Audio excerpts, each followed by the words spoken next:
One of those white tips. Apparently the bite they give you is like a necrotizing effect and your skin starts to die. So this one here, which is a big bugger, is about to have a bath in Maltine. But I'll spare you that.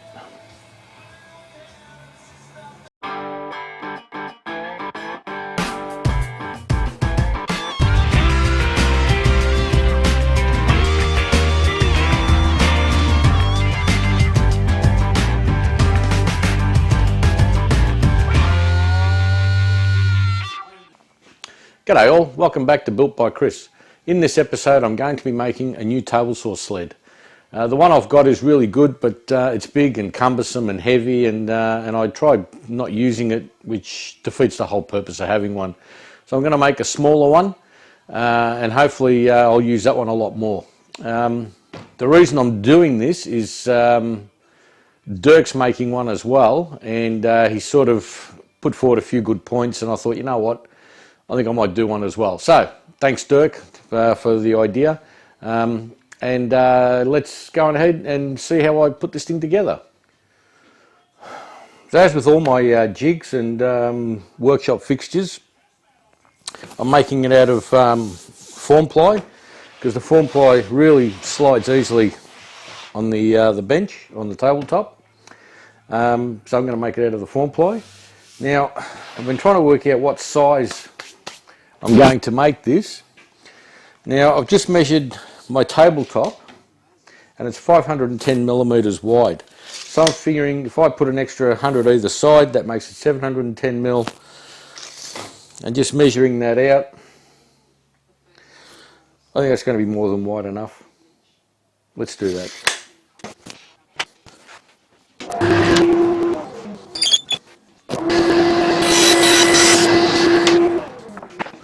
Okay.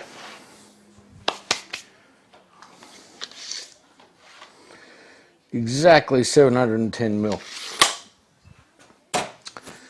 Now the depth of it, how deep am I going to make it?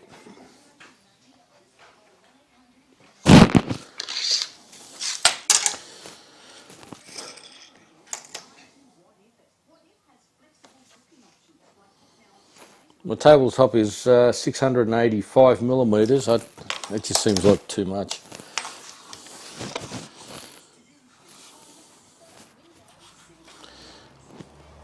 I'll make it 600. There you go. Easy decision. 600 mil.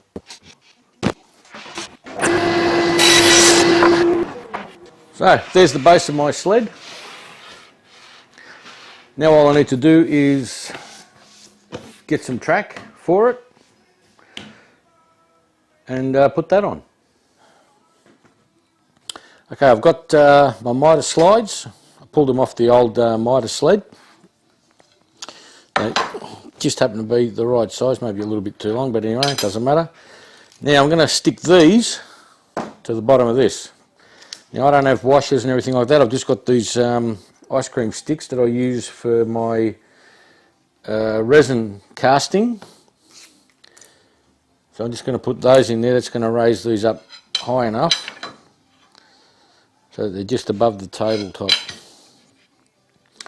Now I'm going to put a couple of dollops of super glue on there, and then I'm going to drop the base down on it.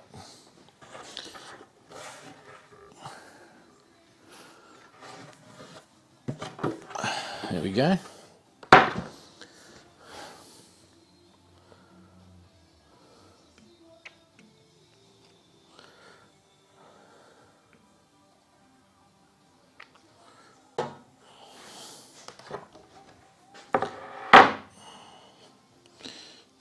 Okay, that's all lined up.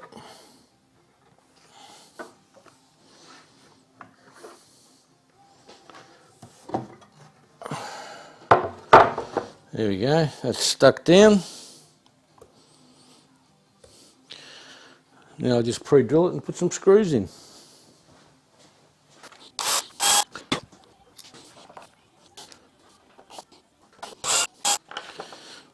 There we go, that's the last one screwed on. Now let's see if it fits. Oh, look at that.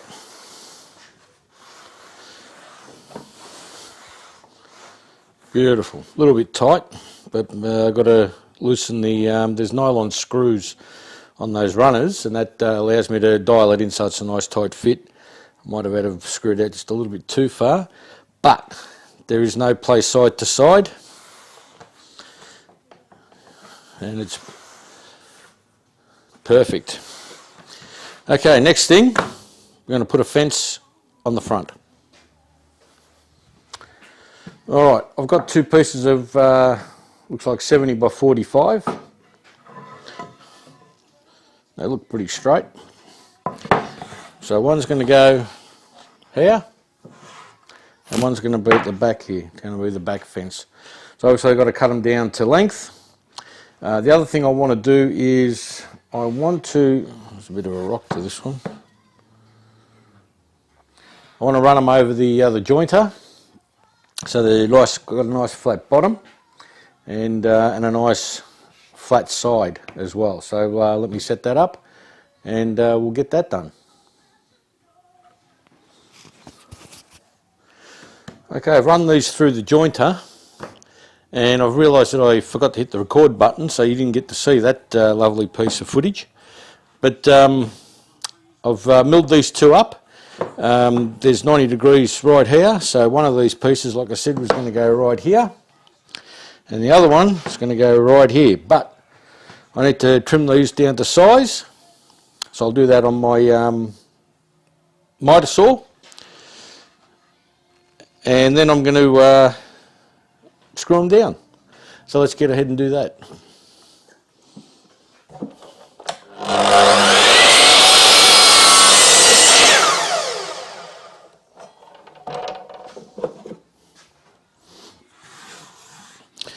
Okay, there's my two pieces cut. Beautiful. Beautiful. Okay. First thing I'm going to do is screw the one that doesn't need to be square on the back, like so. But the first thing I'm going to do is I'm going to take these, you know what, I'm going to leave the rounded edges on. Why not? I'm just going to screw it on. So I'm just going to need to pre-drill a couple of holes and screw it in. Let me set up for that.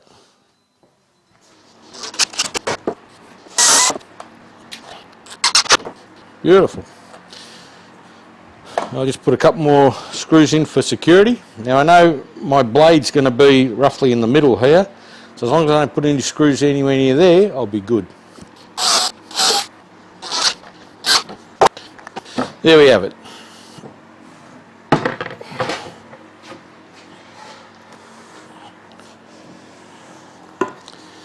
Now I've got to put on this fence, and this fence needs to be accurate.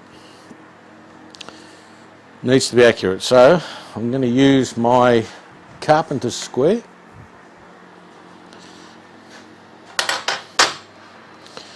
And I'm going to run it off the fence.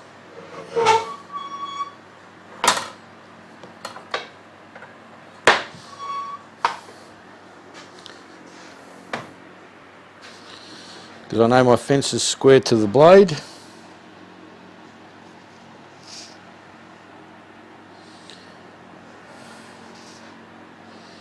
Now the last one I did William Ing's 5-cut method. I really don't think I need to do it this time, because I think close enough is good enough. Alright, let me just get a couple of clamps on that so it doesn't move.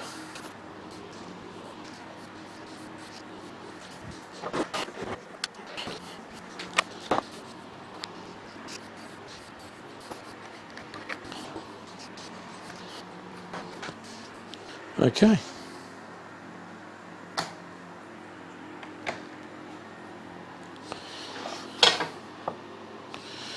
That is square. Let's pop a couple of screws in there.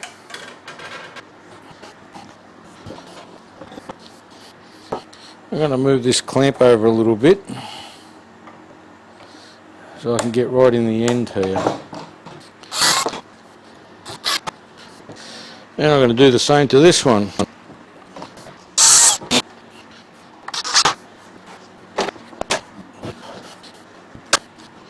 That looks pretty straight, doesn't look like it's moved at all, so let's do the first cut.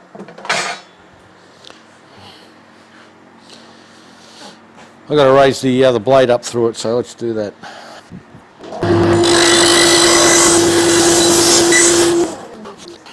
Alright, there it is. Let's cut something and see how square it is, eh?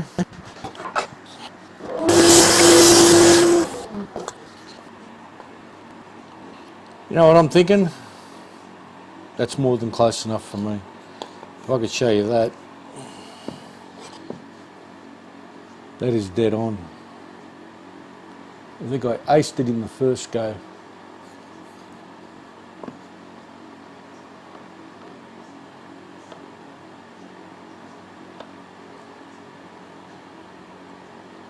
Yep.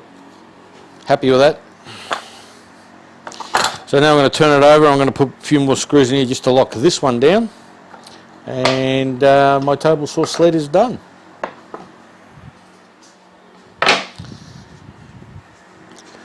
Okay, two things I forgot to do is I've taken this back fence off again. I didn't do a little dust relief chamfer here, so I'm going to do that now. And I also want to run a T-track in here so I can attach stop blocks to it. So I'll do the chamfer first, and then I'll swap out the blade and put a chamfering. I'll swap out the blade and put my dado stack in there, and then I'll put it back together again. There we go, that's the dust relief chamfer in there, which is good. Now I'll swap out the blade and put in my dado stack for my T-track. The dado stack is in. I've already run a test piece through, so I know that my T-track's going to fit snugly in there, and it's just below the surface, which is good. So now all I've got to do is run the actual piece through.